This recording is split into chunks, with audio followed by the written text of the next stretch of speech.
So, okay, so everything is CBOs basically. Everything is CBOs, yeah. Oh, nice, man. Nice.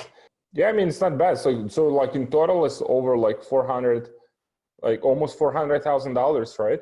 It's like you test like on low budgets, or you just like straight go to like higher budgets for CBOs. How do you typically structure it?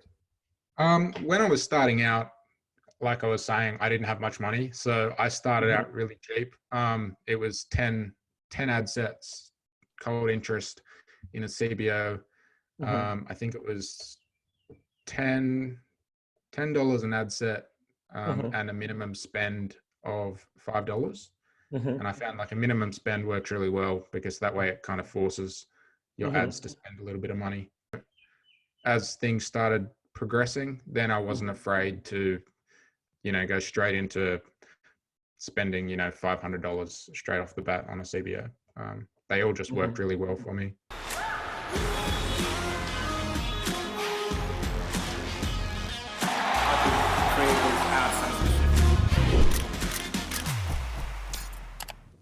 Hey guys, Alex Fedotoff here, and today we have a very special guest. So this is one of our students, Eli Richardson. Eli is from Australia. He's got good numbers.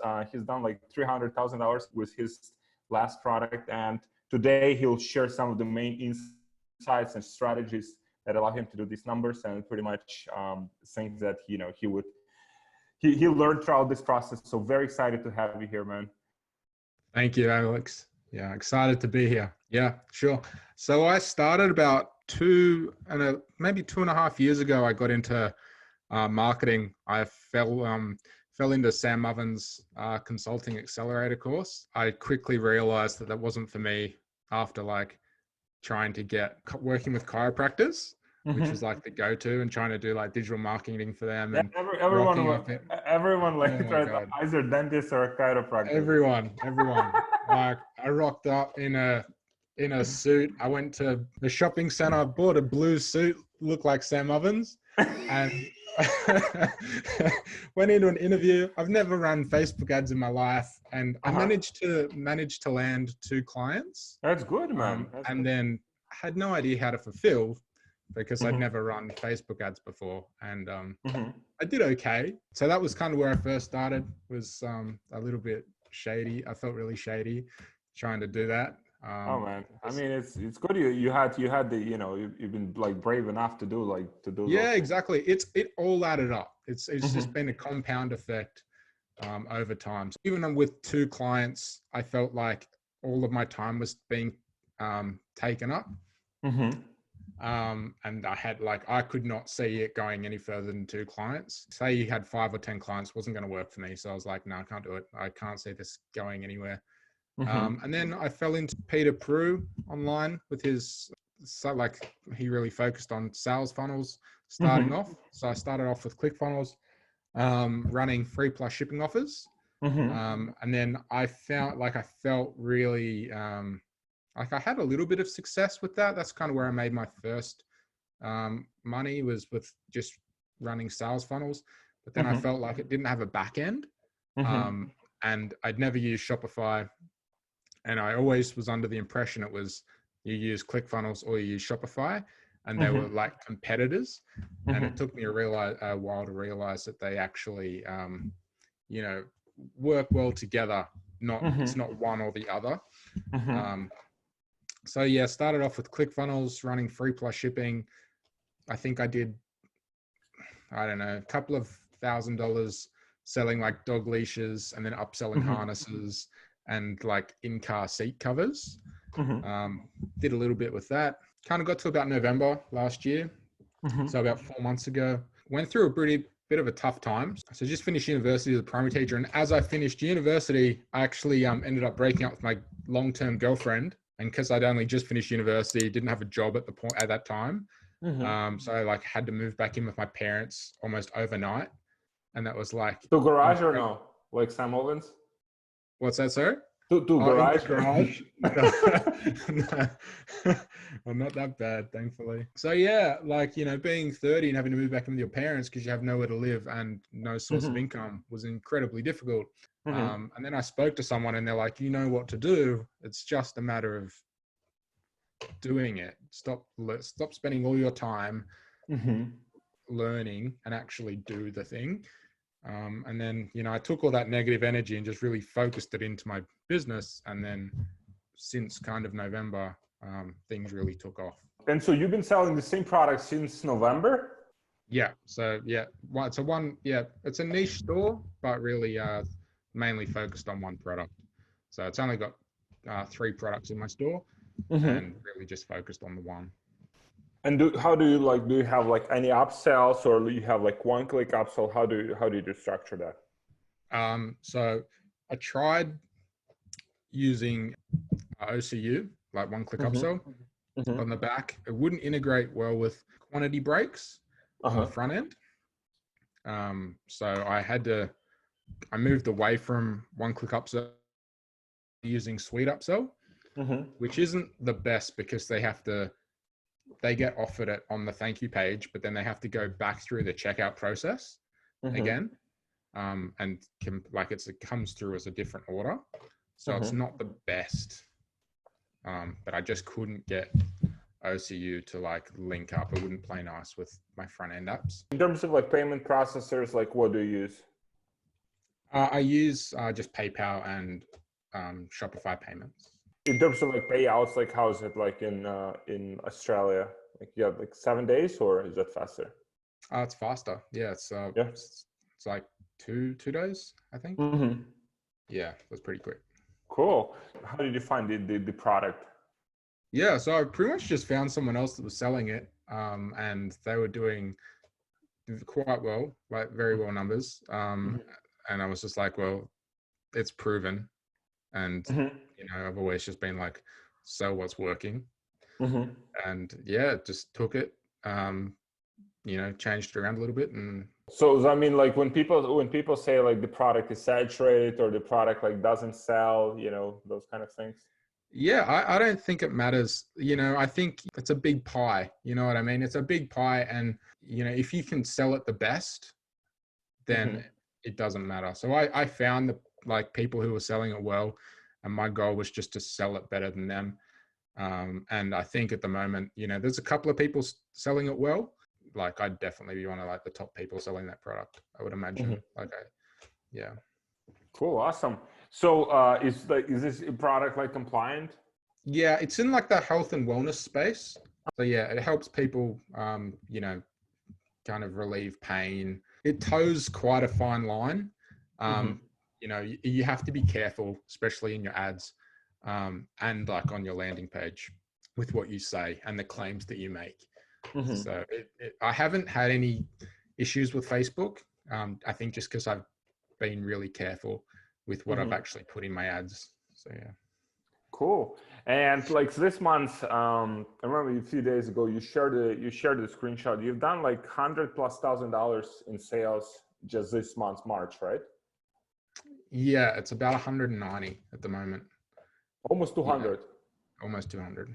Yeah. Jeez, man. And so like that's always this whole mass like is still like selling. Yeah, exactly. I got hit hard with like my Facebook feedback score that dropped. So that like overnight really had like a negative effect on my ads. Like it probably took about 2 or 3 days to kick in, and then everything just went really bad. And then it took me a while to kind of figure out a good strategy to pull that feedback score back up, which ended up working really well. And then, yeah, got it back on track. Like in terms of your advertising strategies, like how do you use like CBOs or ABOs still mostly? Like how do you structure everything? Yeah, so I use CBOs for everything. Cold sandbox testing. Cold interest testing, creative testing, like LLAs, lookalike audiences. Everything just CBO. Cool. Yeah. So from the initial stage, like when you're testing the products to kind of like scaling it, like everything is CBOs. Yeah.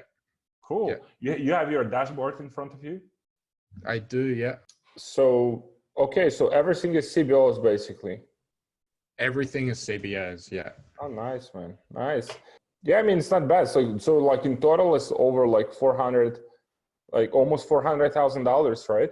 Like you test like on low budgets, or you just like straight go to like higher budgets for CBOs? How do you typically structure it? When I was starting out, like I was saying, I didn't have much money. So I started out really cheap. It was 10 ad sets, cold interest in a CBO. I think it was $10 an ad set, and a minimum spend of $5. And I found like a minimum spend works really well, because that way it kind of forces your ads to spend a little bit of money. And then, yeah, from there, you know, as things started progressing, then I wasn't afraid to, you know, go straight into spending, you know, $500 straight off the bat on a CBO. They all just worked really well for me. So did you have the retargeting from scratch, or like did you like start like running it when you already had some data? Yeah, I waited until I could tell that it was kind of working, and then I probably set it up a little bit too late. I would, like, looking back on it, that would be one thing I would definitely look at changing. Definitely getting that kind of retargeting flow set up quicker. Like, what is the highest budget you have like for this? Like, I had to scale things back. You know, I was running my purchase LAA at like 1,000. I had plenty of them at 5. Pretty much everything that's there that is 300 was either 500 or 750. Everything that's 100 was about 300. So it's scaled back quite a bit. Okay, all right. And so the basically you adjust the budgets internally. You don't like duplicate with higher budgets, or you basically just. Was that was something I was always a bit unsure about, was like actually how to, because I've heard people say you don't touch it, you just duplicate it. But so I was just doing it, just raising the budget, and I was finding that it wasn't having like any negative effect. It was very stable doing it that way. So. Cool. And do you sell like worldwide, or you sell just like certain countries? I sell the top 4. Yeah, Canada, US, UK, and Australia. I see you have the lookalikes for add to cart. You have the lookalikes for initiate checkout. So you have the lookalikes for kind of like every step in the process, like also for video viewers, kind of like that's how you structure it. Yeah. So I have 95%. So 75% didn't work that well. 95% worked quite well. Website visitor, add to cart, initiate checkout, purchase, and then I've got a few visitors time spent, 5%, 10%, super LAA, which is those 3 kind of mixed together. This one worked quite well, which is demographics and age. So breaking it all down by age, and then value based as well, which worked quite well. Cool. So, and I see like on top you have the interest, right? And interest, I think has like pretty good ROAS, like 2.99 or something. Yeah, the cold interest worked quite well. I think there's probably about 10 in there at the moment. Yeah, and it was pretty solid. So in terms of like the interest, you just like start with like logical interest, or you just try to get some bigger interest, like very generic ones? What interest do you typically go for? With the product that I'm selling at the moment, it's a very broad product, right? So I've found that the products that have done well for me are very broad and can be used by anyone at any time. And they're not like a little trendy, gimmicky product that's like a flash in the pan, like this thing. So yeah, like I just test really broad and then collect data, and then let kind of let Facebook do its thing. Towards you know, up till now, it's just been like the more broader I can make things, the better. When you started with this product, like did this product work like from day one, or it took some time and tweaking to making this product like work initially? No, straight out of the gates, it was good. Yeah. That's what I see. Like most of the cases, like the product like either works like from the start, or it doesn't. Like, I mean, that's it. Like it's straight out of the gates, it was getting sales. Like from day one, I was making money. So when you started with this, obviously, so it was November when you started with this, right? Mid-November, about the 15th, I started. Took a little while to kind of get things going, because I didn't have, you know, money at all when I first started. Mm-hmm. So I couldn't really be too aggressive with what I was doing. Mm-hmm. And so I just started out slow, was really patient with it. Had the Chinese New Year, and then straight after that, there was the shutdown in China. I had a lot going on in those, in the last 4 months. It's just about, right? You hear people say it's just about solving problems. The people that solve the most problems are the people that usually go the furthest. Mm-hmm. And it's not until you really start getting into it, you realize how true that is. Like there's always something going on. Like there's how well you can solve those problems. The people that solve them the best and the fastest are the people that succeed, and the people that get hit with a problem and stop straight away are the people that will never really succeed. You should have to kind of have that mindset. I think so much of it is mindset. And like if you were like to start from scratch now, like with everything that you know now, like what would you would like? There's a few things. So one thing, trying to get out of my own way more, not overcomplicating things. So when I first started, I was like, okay, let's do a store and put 30, 50, 100 products on it. And then like the amount of time that took to set up was incredible. Because I was like trying to make it perfect and make it pretty. It would just take like months and be so overwhelming that I would never finish. And my store now is like the most simple basic store, and it literally can be set up in a day. And it's a free theme, right? Like it's it's debut theme. So free theme. I bought one of the paid themes that cost like $200-$300. It looks spammy to me, like it's got all the countdown timers and all the like buttons and stuff going on. Shoptimize, so maybe. Like, Shoptimize, yeah, that's the one. Yeah, I was getting there.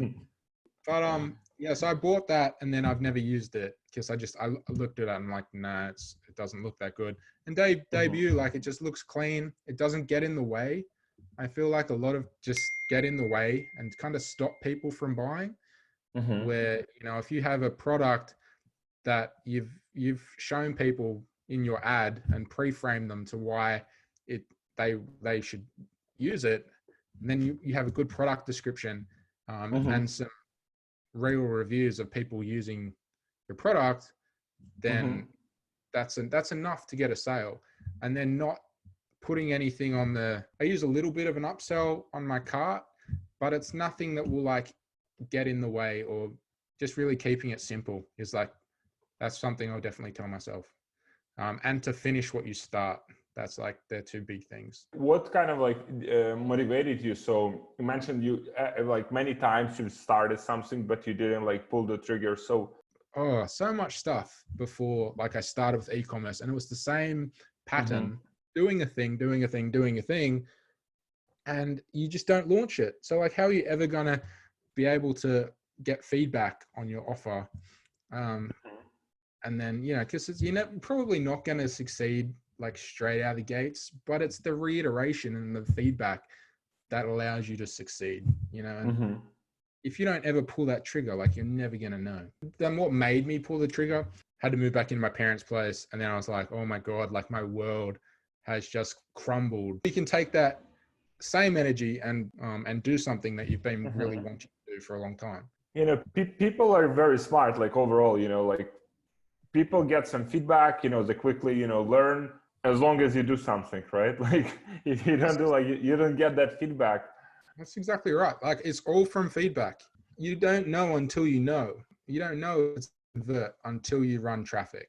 And I think that's what's happening to a lot of people. A lot of people are, page is probably good enough to make a sale. Their website is probably good enough. Their ad is probably good enough. Pull the trigger and $200 on Facebook and see what the market says about their offer. So basically, in terms of the mindset, like you would just recommend, like if people want to do something, like just go after it, test it. And that's exactly right. Like you have to immerse yourself. Like it's a steep learning curve if you just start out. Like it is. There's a lot of skills you have to learn. So you have to immerse yourself, and you have to learn. You have to, I watch a lot of YouTube. But also be selective about who you're listening to, because there are a lot of people out there giving crappy advice, and just trying to take advantage of you a little bit. But yeah, so just be selective about who you're listening to, making sure that they're in it for the right reasons, like yourself. Just committing to the process, and then so not just learning, but also learning, and then taking like really fast action. And the action doesn't have to be perfect. It just has to be done, because you're going to fail at some point, but the people that fail the most are the people that will make it. Do you have like cart abandonment, SMS bomb, kind of like what kind of apps you're using? Yeah. So I use, so to increase my average order value, I do a lot of quantity breaks on the front. That works really well, especially for the product that I'm selling. A lot of people are buying 2, 3. I've had people buying, as many as 5. I think the thing is, like, you have to offer people a bit of an incentive to order more than one. If people want to order more than one, you kind of just have to give them a reason to. So offering like quantity breaks on the front, sweet upsell on the back, and then I do a post-purchase flow, kind of cross-selling the other products on my store. Something I have found is not cross-selling too early. I've had a lot of people send some emails back to me saying, haven't even got your first order and you're already selling me another one. So I've had to extend the amount of time that I'm, before I start cross-selling, only by like maybe 7 days or maybe 10 days or something. But yeah, I do cart abandonment. So I use Klaviyo. So I use that. And I also do have abandonment cart protector as well. And so I've been using that because they had like I think like a 3-month free trial. And so I really set it up with abandonment cart protector, and that worked really well. I think like 23% of my abandoned carts get recovered. Okay. So more than with Klaviyo, right? Yeah, more than with Klaviyo. It's just really simple. I use SMS bump as well. And that's really good. So I use, I think it's like 20,000% ROI with SMS bump, like ridiculous. Yeah. Like, I also have added in, like cross-selling SMSs as well. So that's working really well. I've just found that the more SMSs I can send out, it's got such a good return on it, the better. So, So all of those things, like you also started like a bit like later, like not from the scratch, like when you started the store? No, I actually set up pretty much everything straight away. Kind of once I got proof of concept that it was selling, I went straight into getting the entire kind of systems built out. I wouldn't recommend maybe setting it up straight away, but once you have proof of concept that your product is selling, make sure you 100% have those systems set up. So what is the conversion rate on your website? 4% at the moment. It dropped a little bit because I had to increase my prices quite a bit. So had to raise it from $39.95 to $44.95. Just to kind of counter some of the shipping costs that I've been getting hit with lately. When people are purchasing multiple, the amount that you're making is quite a lot more. And then also with the sweet upsell, say you're offering it for, my sweet upsell price is $24.95, which looks quite attractive considering on the front end it's $44.95. So I'm actually getting quite a lot more people actually taking on the back as well. So it's kind of like evens out, like, that. Increasing price. Awesome. So what would you like recommend to people, like, for example, that like basically either like stuck with their sales, or they're like just, starting out and they want to like get this like initial traction, let's say like one winning product, like. So I would recommend starting out. A method that I've found really effective to find products that are selling quickly is just looking through Facebook and searching keywords like 50% off, get yours now, buy it here. And then finding ads that are selling. So they have lots of views, lots of comments, lots of likes, lots of shares, making sure that the comments, likes and shares, making sure that they're not running any weird PPE to get that engagement, making sure the comments are positive overall, and then looking through, you can see on the comments how many weeks it's been running for, and obviously if there's people you know, commenting 6 weeks, 8 weeks ago, 3 months ago, they've been running that ad for a while. Like my ad, for example, has like, I don't know, 5 million views, 3,000 shares, 3,000 or maybe 5,000 likes or something like that. So people can tell that it's running, you know what I mean? So I've had, you know, plenty of people obviously look at my ad and then kind of more or less model my store as well. A little bit too aggressively sometimes. Do you like DMCA them? Yeah. I've had 2 people. I've had like, and you have to check Google ads as well. Cause I had someone saying that they were official retailer of my store, like that, like Google ads. And I was like, are you kidding me? So a good email is enough to kind of scare them off.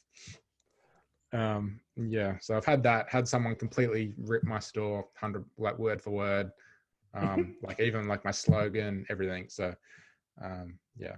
You got to be careful with that. But it just goes to show that they've seen my ad. They know that it's selling. And that's what you have to do as well. But you just have to be more ethical in terms of when you actually go and take the product. So when you've done it, like you've made some adjustments to the page description, kind of like product description, right? Yeah, you make it your own. You have to make it your own. Like, and that's important. Also, like, you know, because you don't want to do it the wrong way. I have found a lot of people are in this mindset of you just rip someone else's ad, you just rip someone's website, you rip everything. And it's like, imagine if you did that with a big brand like Apple.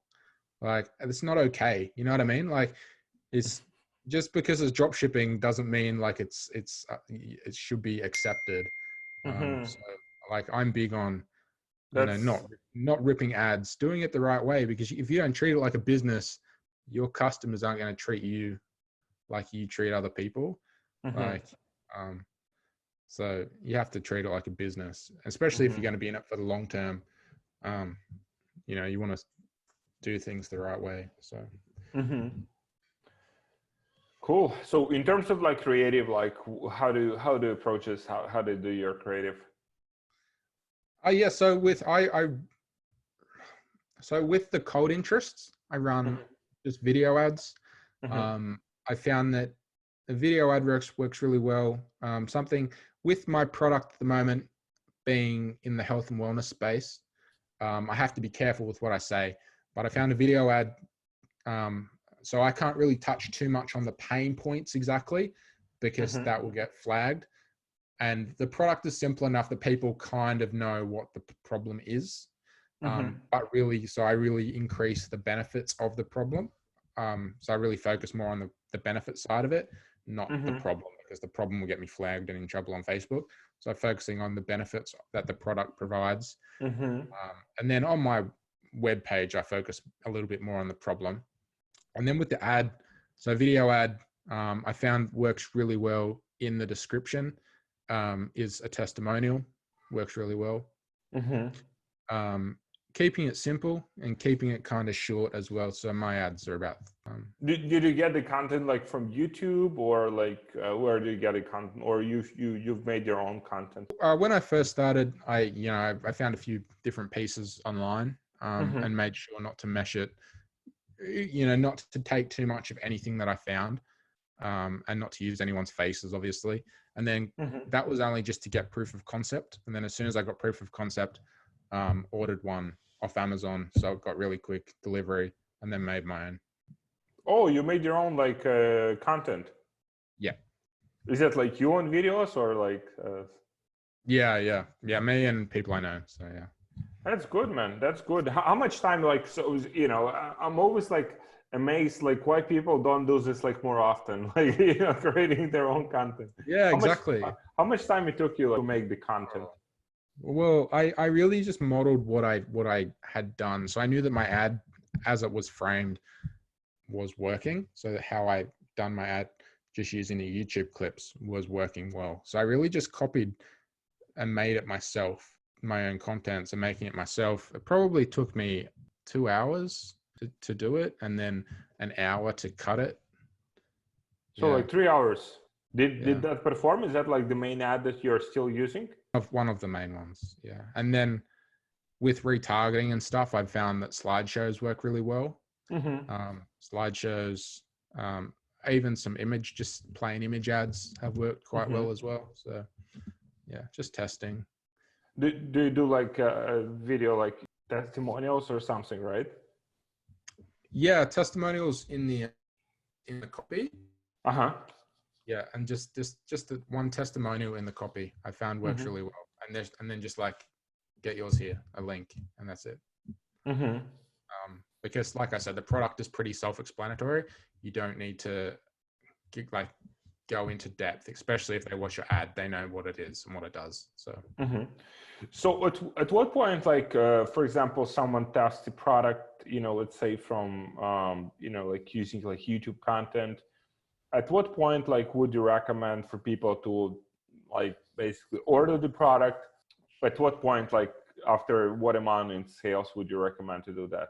I think it's up to, I mean, if obviously when you're starting out, you're going to be testing a few products. But I would say, if in like the first 2 days of testing, if you're starting to get regular sales, even like, 5 sales, 6 sales, less than 10 sales, I wouldn't hesitate to like jump online, order it in.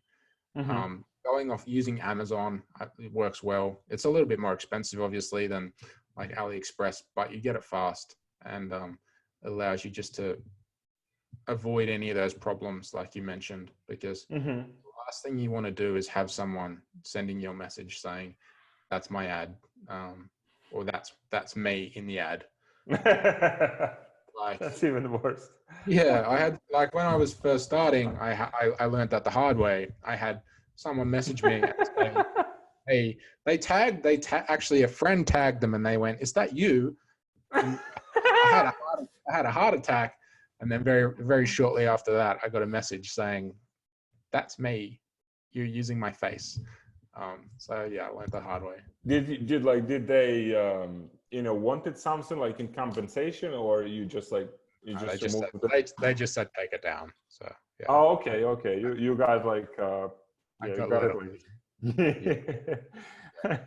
But yeah, I learned the hard way. So I recommend not doing that. Learning from that mistake. Don't do it yourself. Cool, awesome, man. And so you also have the the Facebook group, and you're also helping some people out, like with with their stores and stuff. Yeah. So like because since things have started going well, I had like so many people message me, and just like, hey, can you look at my store? Hey, can you help me with this? And it's a lot, like it was getting to the point where I was like, all of my time was just spent, because I really want to help people as well. I know, like when you start off, you're not sure and you have a lot of questions. And so I found myself spending most of my day replying to these messages and not getting any work done. And they're always the same message. So I was like, oh, I'm just going to start a group, and then like have people post in the group, and then, everyone gets to see the answer. And that way I only have to comment on it once, and not 100 times. Yeah, it's going well. Got about, I think about 100 people in there now. That's good. Yeah, it's going well. Well, guys, we'll post the link below. So if you want to join Eli's group, then feel free. It's free group, right? Like people. Oh yeah, definitely. Yeah. Not cool. Yeah, not trying to sell or anything. Just helping people. So. Awesome, very good insights. So how do people so people can join your group? If people want to get in touch with you, like how do they find you? Yeah, so you can either search my personal profile, which is just Eli Richardson, or the group is called Explosive E-commerce. What is the break-even loss with this product? 1.32. Oh, geez, man, that's quite profitable. Yeah, thank you for joining in today, for sharing the insights. It's kind of like just the proof of concept that what you have done, like basically the same product, that amazing proof of concept that this is all possible. I think that's it. Like once you realize that it works, and it's not a scam, you know what I mean? It changes, your beliefs just drop off. Your like self-limiting beliefs just drop off, and you're like, I can do anything. Yeah, thank you for joining, guys. Thank you for watching. So yeah, I'll share the group in below your group so people can join it, and also your profile if people want to connect with you and follow you. Guys, if you have any questions, please post them below in the comments, and yeah, we'll try Eli to answer those. See you in the next video, guys.